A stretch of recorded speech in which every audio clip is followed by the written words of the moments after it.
లూకా సువార్త 17వ అధ్యాయము 31వ వచన భాగాన్ని చదువుకుందాం. ఆ దినమున మిద్దె మీద ఉండువాడు ఇంట నుండి తన సామాగ్రిని తీసుకుని పోవుటకు దిగకూడదు. అలాగే పొలములో ఉండువాడు తిరిగి రాకూడదు. దేవునికి స్తోత్రం. హల్లెలూయా. ప్రభునందు ప్రియులారా, ఇక్కడ ఒక విషయాన్ని నోటీస్ చేయాలి. ఏంటంటే ఆ దినమున అని రాయబడింది. ఏ దినమున? మనుష్య కుమారుని యొక్క రాకడ దినమున, ప్రత్యక్షత దినమున, కడవరి దినములలో. అసలు కడవరి దినాలు ఎప్పుడు ప్రారంభమవుతాయి ఎవరికైనా తెలుసమ్మా? అమ్మా ఎవరైనా చెప్పగలరా? కడవరి దినాలు ఎప్పుడు ప్రారంభమవుతాయి? హెబ్రీలకు రాసినటువంటి పత్రిక 1వ అధ్యాయము 1వ వచనం, పూర్వకాలమందు నానా సమయములలోను నానా విధములుగాను ప్రవక్తల ద్వారా మన పితరులతో మాట్లాడిన దేవుడు ఈ దినముల అంతమందు కుమారుని ద్వారా మనతో మాట్లాడిన. సరిపోతుంది. అంచె దినాలు ఎప్పుడు ప్రారంభమయ్యాయండి? చాలా మంది ఇంకా ప్రారంభం అవ్వలేదు, వస్తాయంటున్నారు. పౌలు గారు ఈ హెబ్రీ పత్రిక రాసేసరికే ఈ దినముల అంతమందు, లేకపోతే ఈ అంచె దినాల్లో యేసు క్రీస్తు ద్వారా మాట్లాడాడు మనతో. అంటే యేసు క్రీస్తు వారు ఈ లోకానికి రావటంతోనే అంచె దినాలు అనేవి ప్రారంభమైపోయాయి. ఇంకెప్పుడో వస్తాయని కాదు, రానున్న రోజుల్లో ఇంకా భయంకరమైనటువంటి పరిస్థితులు ఏర్పడతాయి. ఆ దినమున, మన మూలవాక్యం, ఆ దినమున మిద్దె మీద ఉండువాడు. ఆ దినాలు ఎలా ఉంటాయంటే పై వచనాల్లో రాస్తున్నాడు. 28వ వచనం, లోతు దినములలో జరుగును. జనులు తినుచు త్రాగుచు కొనుచు అమ్ముచు నారు నాటుచు ఇండ్లు కట్టుకునుచు ఉండిరి. అయితే లోతు సొదొమను విడిచిపోయిన దినమున ఆకాశము నుండి అగ్ని గంధకములు కురిసి వారిని అందరినీ నాశనం చేశాను. దేవునికి స్తోత్రం. లోతు దినములలో ఎలాగైతే ఉంటాదో మనుష్య కుమారుడి దినములలో అలాగే ఉంటుందండి. 27వ వచనంలో నోవహు దినములలో ఎట్లుండునో మనుష్య కుమారుని దినములలో కూడా అలాగే ఉంటుంది. ఆ దినాలను ఒక్కసారి ఊహించుకోండి. ఆ దినాలను ఒక్కసారి ఊహించుకోండి ఎలా ఉన్నాయి. కాబట్టి ప్రభునందు ప్రియులారా, అంశానికి వచ్చేద్దాం. ఆ దినమున మిద్దె మీద ఉండువాడు. మిద్దె అంటే అర్థం ఏంటమ్మా? పైన. అపస్టేర్ని మిద్దె అంటారు. మిద్దె మీద ఉండువాడంటే ఫస్ట్ ఫ్లోర్లో, సెకండ్ ఫ్లోర్లో బ్రతుకుతున్నవాడు అని కాదని అర్థం. అక్కడ మిద్దె మీద ఉన్నవాడంటే ఈ లోకమును పరిత్యజించి, మిద్దె అనగా పరలోకము, పరలోక సంబంధిగా జీవిస్తున్న వ్యక్తి, ప్రత్యేకింపబడిన వ్యక్తి, కడుగబడిన వ్యక్తి, ఏ కారణము చేత కూడా ఏదైనాను తీసుకొని పోవుటకు క్రిందకు దిగకూడదు. క్రిందకు దిగకూడదు. అంటే ఒక వైరాగ్యము కలిగినటువంటి భక్తి చేస్తున్న వ్యక్తి తన అవసరాల కొరకు, అక్కర్ల కొరకు ఇటువంటి అన్యాయాలకు పాల్పడకూడదు, దిగజారకూడదు. తన యొక్క మిథ్య అనుభవాన్ని కోల్పోకూడదు, పాడు చేసుకోకూడదు. ఒక వ్యక్తిని జ్ఞాపకం చేస్తాను నేను మీకు. 2 సమూయేలు గ్రంథము 11వ అధ్యాయము 1-2 వచనాలు. ఒకానొక దినమున ప్రొద్దుగుంకు వేళ దావీదు పడక మీద నుండి లేచి రాజనగరి మిద్దె మీద నడుచుచు పైనుండి చూచుచుండగా స్నానము చేయు ఒక స్త్రీ అతనికి కనబడేను. ఒకానొక దినమున వసంతకాలమున రాజులు యుద్ధమునకు పోవు వేళ యుద్ధమునకు వెళ్లకుండా ప్రార్థన జరుగుచున్న వేళ ప్రార్థనకు వెళ్లకుండా వ్యర్థముగా ఇటు అటు ఒక వ్యక్తి తిరుగుచున్నట్లయితే దావీదు రాజనగరి మిద్దె మీద తిరుగుచు కిందకు చూసినప్పుడు బెత్షెబా స్నానము చేయుచు అతనికి కనపడింది. వెంటనే అతడు తన మిథ్య అనుభవాన్ని విడిచిపెట్టి కిందకు అనగా పాపములోనికి దిగిపోయినట్లుగా మనము చూస్తూ ఉన్నాం. ఒకడు యెరూషలేము నుండి యెరికోకు దిగి వెళ్ళుచు దొంగల చేతిలో చిక్కాను. యెరూషలేము అనగా రొట్టెల గృహము, మహారాజు పట్టణము. యెరికో అనగా పాప భూయిష్టమైనటువంటి స్థలము, శాపగ్రస్తమైనటువంటి స్థలము. ఒక వ్యక్తి పరిశుద్ధతను విడిచిపెట్టి అపవిత్రతకు దిగిపోతూ ఉన్నప్పుడు అతడు కొట్టబడ్డాడు, దోచుకొనబడ్డాడు, గాయపరచబడ్డాడు, కొర ప్రాణముతో విడిచిపెట్టబడ్డాడు. మనము లోకములో ఉంటే లోకం మనల్ని కాపాడుతుంది, దేవునిలో ఉంటే దేవుడు మనల్ని కాపాడుతాడు. అందులో ఇందులో సగం ఉంటే ఇద్దరిలో ఎవరో కూడా పట్టించుకోరు అంటారు కదండి పెద్దలు.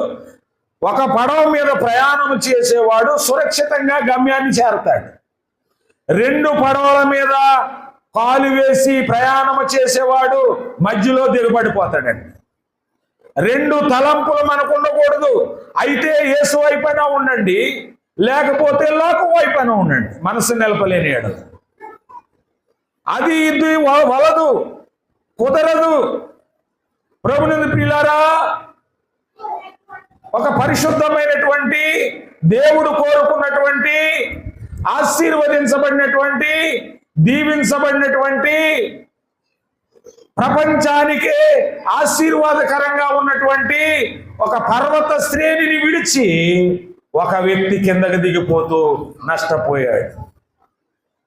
మనకు తెలుసు నయోమి యెరూషలేములో ఏమొచ్చిందమ్మా? కరువు వచ్చింది. యెరూషలేములో కరువు వస్తే మోయాబు దేశములో సమృద్ధి ఉందని తెలుసుకుంది నయోమి. తన 2 కుమారులను భర్తను తీసుకొని మోయాబు దేశమునకు వెళ్ళిపోయింది.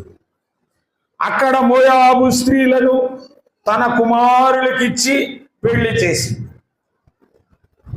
క్రైస్తవ కుటుంబాల్లో కొంచెం కష్టం వచ్చేసరికి, కొంచెం నష్టం వచ్చేసరికి ప్రభువుని విడిచి వెళ్ళిపోయేవారు చాలా మంది. కిరణ్ గారు సాక్ష్యం చెప్పారు. ఆయన ఈ సహోదరి ఎల్లప్పటి నుంచి ఇబ్బందులు పడుతున్నాడు, నాకు తెలుసు, అంతకుముందు కాదు. కానీ నేను కొన్ని సంవత్సరాల నుంచి ఏదో సంపాదించాలి, సమకూర్చుకోవాలి అనే క్రమములో, ఆలోచనలో నేను వారికి వీరికి ఫోన్ చేసి ఏదైనా సహాయం పంపండి అని అడగలేదు. సంఘంలో అయితే బలంగా అడుగుతాను. ఎందుకంటే నా సంఘ బిడ్డలు, నాకు హక్కు ఉంది అడగటానికి. బయట వారిని ఎవరిని నేను అడగలేను. అలాంటి పరిస్థితుల్లో కుటుంబ పోషణ కొరకు నేను కష్టపడుతూ ఉన్నాను, పని చేస్తూ ఉన్నాను. చాలా బాధపడుతుంది. ఫోన్ చేయొచ్చు కదా అంటే ఫోన్ చేస్తాం, కుదరదండి, చాలా వాయిదాలు పెండింగ్ పెట్టేశారు అని చెప్పి వాళ్ళు చెప్పడం. నేను అన్నాను, ఒకరికి మనం డబ్బులు ఇవ్వాల్సి వచ్చినప్పుడు వాళ్ళ మాట అంటే పడాలి, తప్పదు పడాలి. అయినప్పటికీ ప్రభువు విడిచిపెట్టడు.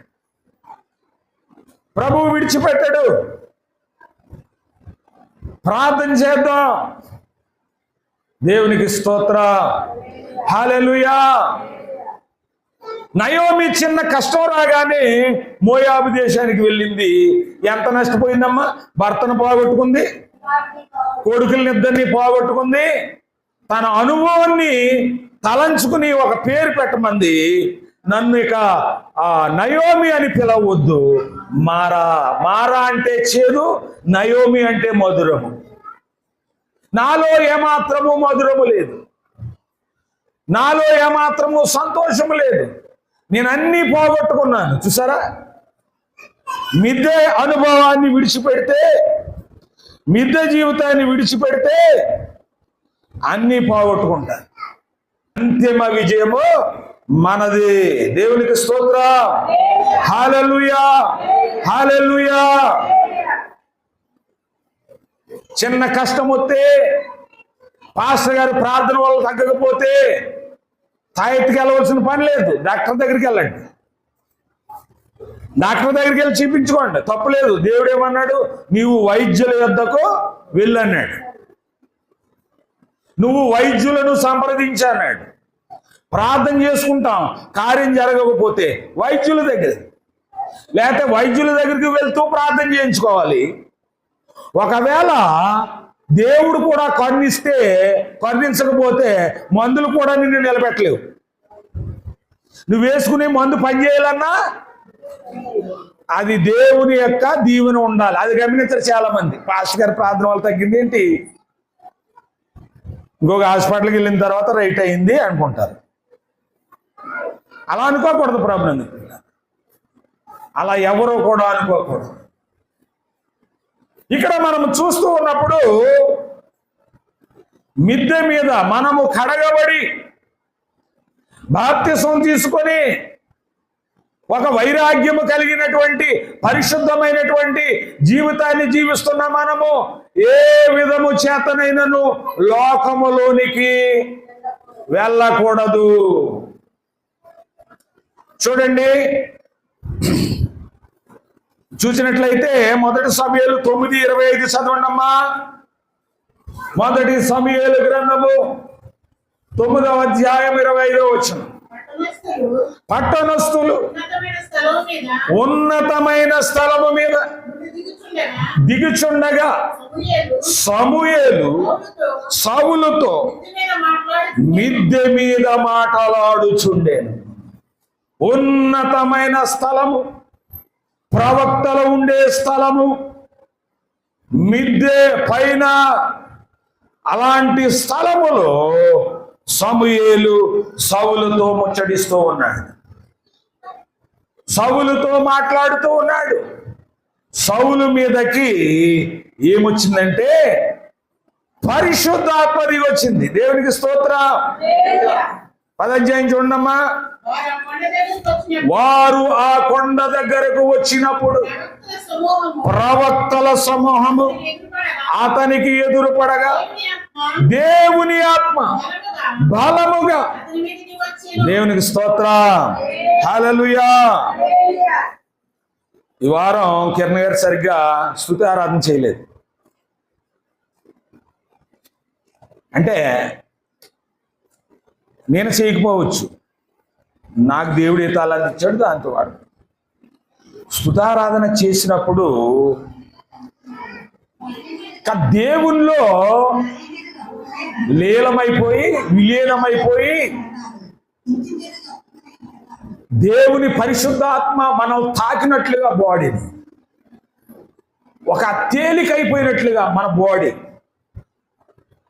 ఆత్మతో నింపబడి వేరెవరో మాటలు వినకుండా నువ్వు సిద్ధపడి వచ్చింది ఏ పాట అయినా ఇక్కడ ఆత్మ ఇంకొక పాట ప్రేరేపిస్తే దానిని బట్టి ఆత్మతో సత్యముతో ఆరాధిస్తూ ఉన్నప్పుడు జనుల మీదకు పరిశుద్ధాత్మ దిగి వస్తాడు. దేవునికి స్తోత్రం. మన సంఘం పెట్టేంత కాలమైన స్తుతి ఆరాధనలో పరిశుద్ధాత్మ దిగి వచ్చిన అనుభవాలు ఇంకా మనము చూడలేదు. నేను చేసినా సరే కానీ ఆ అనుభూతిని తీసుకురావాలి. అంటే ఇంకా బాగా చేస్తున్నారు, నేను కాదనన్ను, ఇంకా మెరుగ్గా, ఇంకా ఆత్మపూర్ణులై, ఇంకా దేవుని ఆత్మచేత నింపబడి అవసరమైతే దేవుడు భాషలతో మాట్లాడించేస్తాడు. ఇక్కడ ఈయన కూడా భాషలతో మాట్లాడేస్తాడు. అలాంటి అనుభవాల్లోనికి మనం వెళ్తే మిద్ది మీద ఉన్నట్టు. దేవునికి స్తోత్రం. హల్లెలూయా. సౌలు కొండ దగ్గరికి వచ్చినప్పుడు పరిశుద్ధాత్మ అతని మీదకు వచ్చినప్పుడు అతనికి క్రొత్త మనసు, కింద వచ్చిన వాళ్ళు ఏ మనసు వచ్చిందండి? క్రొత్త మనసు అతనికి వచ్చింది. ఏ మనసు? 6వ వచనమా 7వ వచనమా? దేవుడు నీకు తోడుగా. 6వ వచనం అండి, 6వ వచనం. యెహోవా ఆత్మ నీ మీదకి బలముగా దిగి వచ్చును, నీవు వారితో కలిసి ప్రకటన చేయుచుండగా నీకు క్రొత్త మనసు వచ్చును. దేవునికి స్తోత్రం. క్రొత్త మనసు. పాత మనసు పోవాలి, క్రొత్త మనసు రావాలి. ప్రతి ఒక్కరిలో క్రొత్త మనసు రావాలి. ఇంతకు ముందు పొరుగు వారిని నీవు ద్వేషిస్తూ ఉంటే ఇప్పుడు పొరుగు వారిని నీవు ప్రేమిస్తూ ఉండాలి. ఇంతకు ముందు పాపములో నీవు జీవిస్తే ఇప్పుడు పరిశుద్ధతలో నీవు జీవించాలి. ప్రతి దాని ప్లేసులో కూడా ఒక కొత్త అలవాటు అనేది రావాలి. క్రొత్త మనసు వచ్చిన తర్వాత ఏం చేశాడో చూడండి. 6వ వచనం ఇక్కడ మనము 10వ అధ్యాయము 11వ వచనం చూడవమ్మా. పూర్వము అనగా సౌలుని ఎరిగిన వారందరూ అతడు ప్రవక్తలతో ఉన్నాడు. ఇప్పుడు ప్రకటించుట చూచి కీసు కుమారునికి సంభవించినదేమిటి? సౌలును దేవునికి స్తోత్రం. హల్లెలూయా. నేను అనుకుంటున్నాను కిరణ్ గారు రక్షింపబడిన దినాల్లో అక్కడ స్తుతి ఆరాధన చేస్తుంటే చాలా మంది అంతకుముందు అతన్ని చూసిన వారు ఆశ్చర్యపడి ఉండవచ్చు. కారణం ఏంటంటే ఇంతగా ప్రభువులో ఎదిగాడా, ఇంతగా ప్రభువులో బలపడ్డాడు.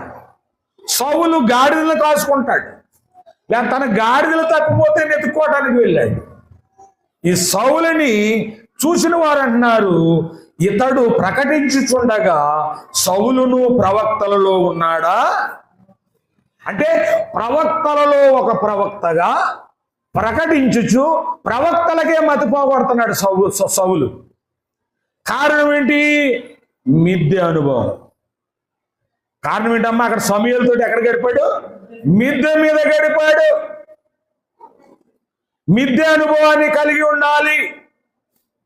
మిద్దె అనగా పరలోకము, క్రింద అనగా లోకము. మన పరలోక సంబంధులము. లోకంలోనికి దిగితే ఏమవుతుంది చూడండి.